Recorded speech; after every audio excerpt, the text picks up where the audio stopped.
Hello, welcome to Empower Your Pattern 2.0. Today, I want to do part 3 of the Adversity Guide. Purple skies, red lights, okay? Alright, picture this. Council is now in session. You all may all take your seats. This council session is in memory of my late best friend, Brian Keith Cotton, my late BFF. Okay, so here's what's up. You heard about the story in part 2 about how I turned a fractured tibia into a walking, talking miracle. Well, I'll tell you something. Here is another way that I defied adversity, okay?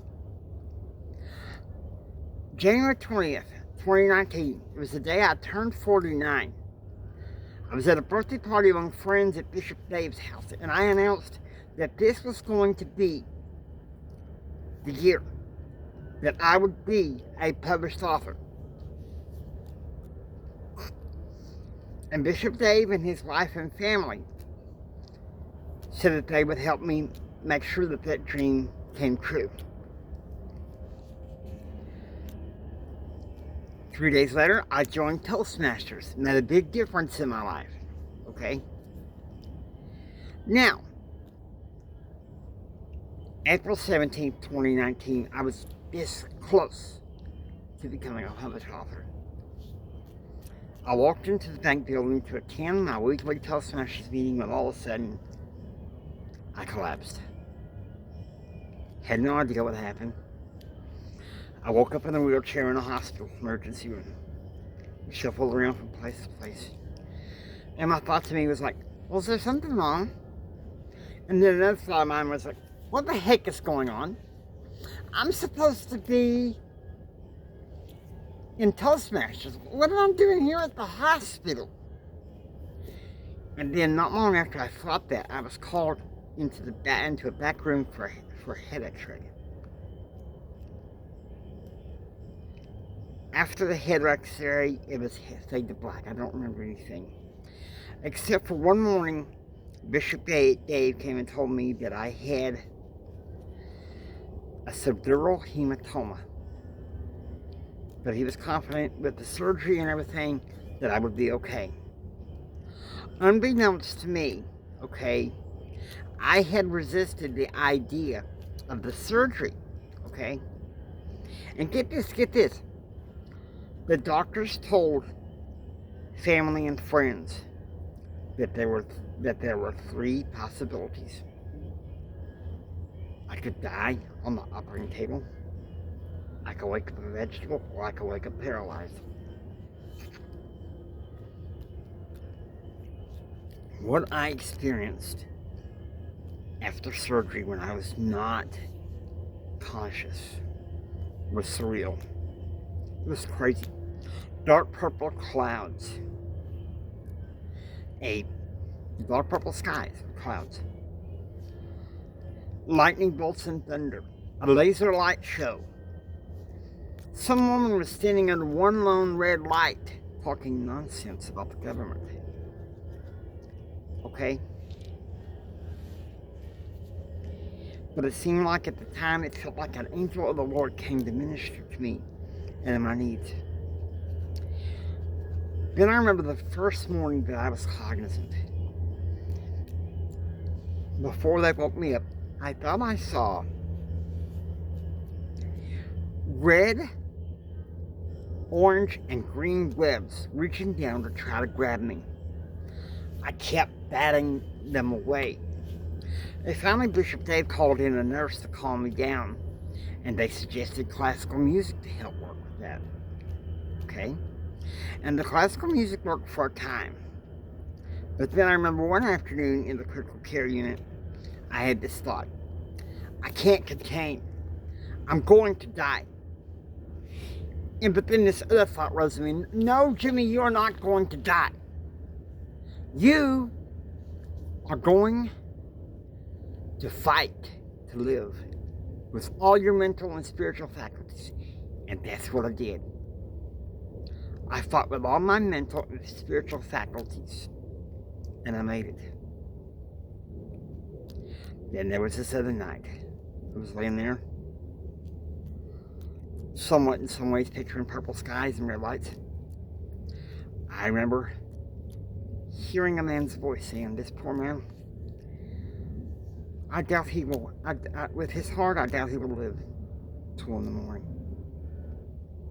Let me tell you something. I was up all night, fighting mentally, spiritually, to stay alive. It was so much so to the case that just before the doctors came, the PAs came in to give me medicine, that I repented of my sins and said I would never depart from God. I took the counsel of the theologian Russell M. Nelson when he says repentance can be a time of joy, if you think about it. Then there was another night. I couldn't sleep. Look out my window, and what did I see? It seemed like I saw purple skies with red stars, but a city full of red lights. The next morning, I believe it was the 26th of April, the surgeon came in. He asked me to align myself on the bed perfectly so he can raise it up to talk to me. He raised it. I was talking to him about how I felt like some of the medical staff that was working with me needed a promotion. He said, "Promotion?" He was like blown away. He said, "You don't know what happened to you. You were at Toastmasters, Mr. Hendrick, and you collapsed."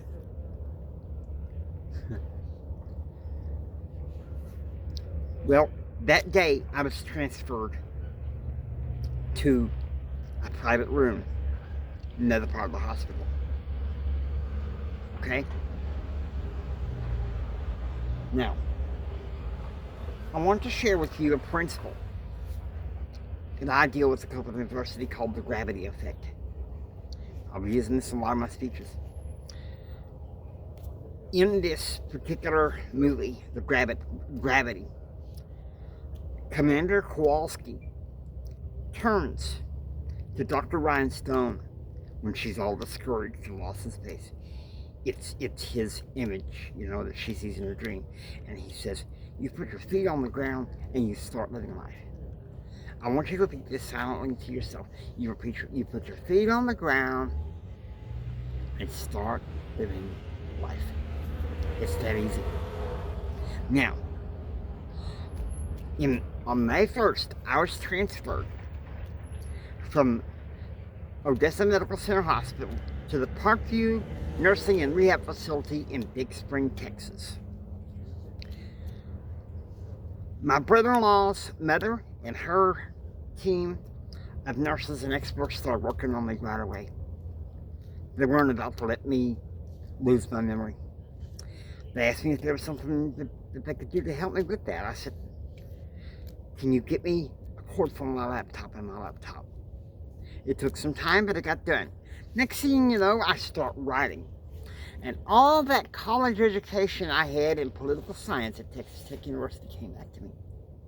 I started writing a nutshell of a book that I'm also writing right now called Entrepreneurial Politics. Let me tell you something.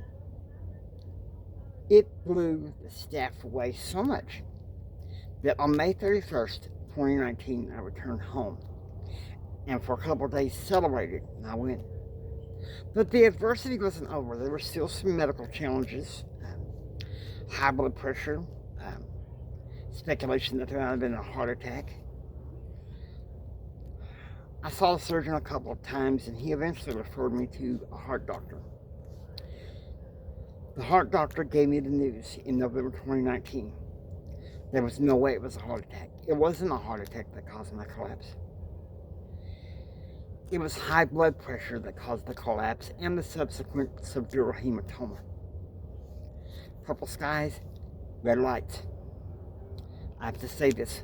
My buddy Keith would have been proud of what I did. Council is adjourned. Until next time, choose, act, and pursue happiness. And God bless you.